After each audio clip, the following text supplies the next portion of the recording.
حضرت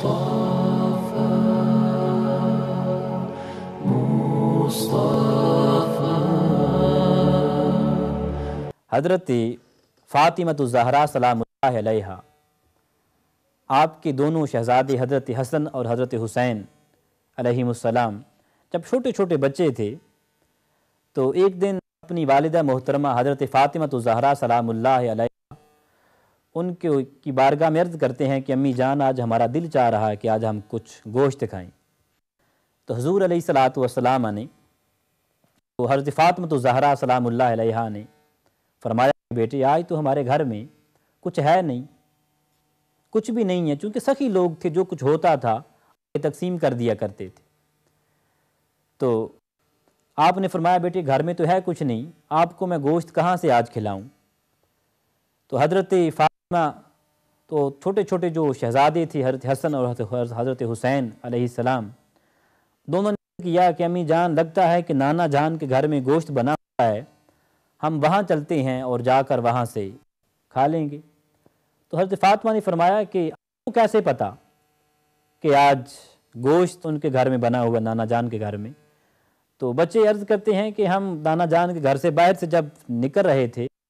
تو ہم نے دیکھا کہ باہر آپ کے دروازے کے باہر خون پڑا ہوا ہے۔ تو ظاہر سی بات ہے وہ خون کچھ زیادہ ہوگا، تو جس سے بچوں کو یہ محسوس ہوا، انہوں نے فیل کیا کہ یہ کسی جانور کا خون ہے۔ اب حضرت فاطمہ رضی اللہ تعالی عنہا اپنے دونوں شہزادوں کو لے کر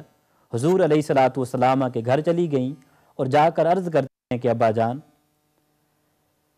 بچے ضد کر رہے تھے کہ آپ کے گھر میں گوشت بنا ہے، تو گوشت کھانے کو ان کا دل کر رہا تھا، ان کو ساتھ لے کر یہاں پہ آپ کے پاس آ گئی ہوں۔ تو آپ نے فرمایا کہ بیٹی تمہیں کیسے پتا کہ میرے گھر میں آج گوشت بنا ہوا ہے؟ تو حضرت فاطمۃ الزہرا سلام اللہ علیہا نے عرض کیا کہ یا رسول اللہ آپ کے گھر میں ابا جان آپ کے گھر کے باہر خون پڑا ہوا ہے کافی سارا، تو اس سے معلوم ہوتا ہے کہ آپ نے کوئی نہ کوئی جانور ذبح کیا ہوگا۔ معزز ناظرین بڑی سوچنے کا مقام ہے، بہت سوچنے کا مقام ہے۔ اس پر حضور علیہ الصلاۃ والسلام کی آنکھوں سے آنسو جاری ہو گئے اور فرمایا کہ بیٹی وہ خون کسی جانور کا خون نہیں۔ آج جب میں سونے لگا تو مجھے جب میں نے معراج کی رات گیا تھا تو جہنم کا جب میں نے معائنہ کیا تھا، لوگوں کو وہاں پہ جلتے ہوئے دیکھا، تو وہ مجھے عذاب یاد آ گیا کہ جہنم میں لوگوں کو عذاب کیسے ہو رہا تھا۔ آپ نے فرمایا کہ بیٹی اس وقت میرے ذہن میں یہ آیا اگر میری امت اس جہنم میں جائے گی تو اس کے ساتھ کیا ہوگا، وہ کیسے اس تکلیف کو برداشت کرے گی۔ آپ نے فرمایا کہ بیٹی جب میں اس دکھ میں اس غم میں اپنے گھر سے باہر نکلنے لگا تو میرے پاؤں میں کانچ کا ایک بڑا سارا پیس ٹکڑا وہ چبھ گیا، اس سے اتنا خون نکلنے لگا، اتنا خون نکلا کہ یوں محسوس ہو رہا جیسے کسی جانور کا خون ہے۔ تو دوستو سوچیں کہ وہ نبی جس کو ساری ساری رات اپنی امت کا غم ستائے رہتا ہے، ان کو سونے نہیں دیتا، صرف اور صرف کیا کہ میری امت کاش بخشی جائے، یہ ساری کی ساری جنت میں چلی جائے، اللہ کے عذاب سے بچ جائے۔ تو دوستو آج ہم اس حضور علیہ الصلاۃ والسلام کے دامن کو چھوڑتے جا رہے ہیں۔ ہم نے حضور علیہ الصلاۃ والسلام کی سنت کو چھوڑ دیا ہے،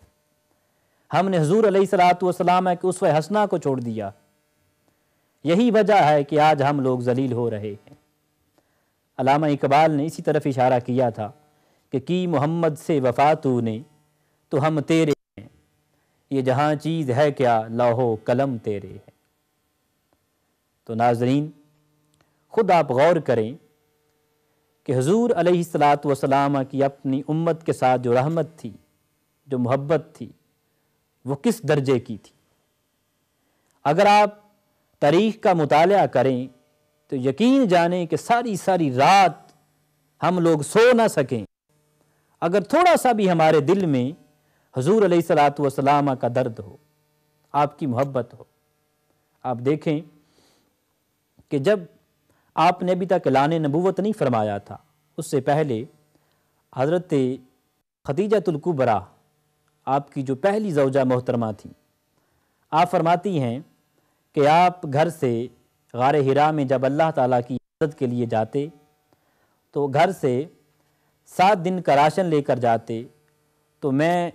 10 دن بعد جاتی تو میں پریشان ہو جاتی، 7 دن ہو گئے اب تک واپس نہیں آئے۔ فرماتی ہیں کہ جب 7 دن 10 دن وہ آپ گھر میں نہ آتے تو میں پیچھے چلی جاتی غار حرا میں اور جا کر دیکھتی کہ حضور علیہ الصلاۃ والسلام اللہ کی عبادت میں مگن ہیں۔ آپ فرماتی ہیں کہ میں آپ کو کچھ نہ کہتی کہ جیسے ہی فارغ ہوں گے تو میں آپ سے بات چیت کر لوں گی۔ آپ فرماتی ہیں جب عبادت سے آپ فارغ ہوتے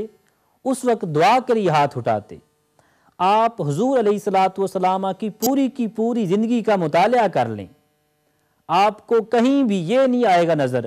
کہ جب بھی حضور علیہ الصلاۃ والسلام نے دعا کی، کبھی اپنی امت کے اپنے اہل و عیال کے لیے کی، اپنے گھر والوں کے لیے کی، نہیں،